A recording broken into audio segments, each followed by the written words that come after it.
তোমার হাল্ক তো আমার কারাগারে বন্দী আছে, সে কি করবে আমার? আমার হাল্ক আমার জন্য সব করতে পারে। হালকা, আমি হলাম রাজার বড় ছেলে। আমার বাবা আমার মাকে তিনি মাছ বানিয়ে রেখেছে। আমি চাই তুমি আমাকে হেল্প করো, আমার বাবাকে মেরে ফেলো। কি করে মারবো? আমার বাবাকে মারতে চাইলে আগে তোমাকে পানির গভীরে সিরাজগঞ্জ যেতে হবে।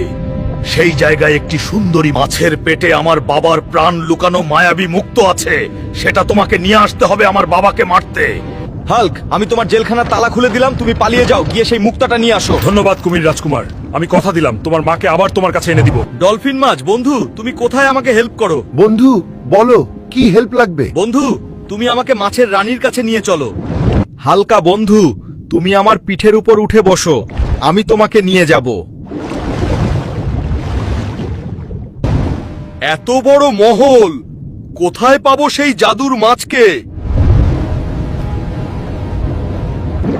ডলফিন বন্ধু, তুমি চলে যাও, আবার দেখা হবে। জাদুর মাছ, তুই আমাকে কুমিরের প্রাণ মায়াবী মুক্তা দিয়ে দে, না হলে তোর শেষ দিন আজ।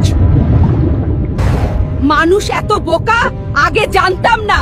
আমার দেশে এসে আমাকে হুমকি দিস, আজকে তুই শেষ।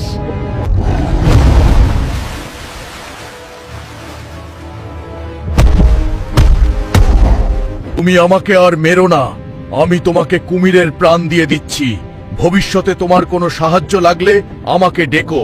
কি হলো? আমার এমন লাগছে কেন? আমার মায়াবী মুক্তা কিছু হয়নি তো? সেনাপতি, জলদি যাও, দেখে আসো আমার মায়াবী মুক্তা ঠিক আছে কিনা। বন্ধুরা, এরপরে কি হলো দেখতে চাইলে কমেন্ট করো কুমির রাজা পার্ট 4 এবং ভিডিওটি শেয়ার করে দাও।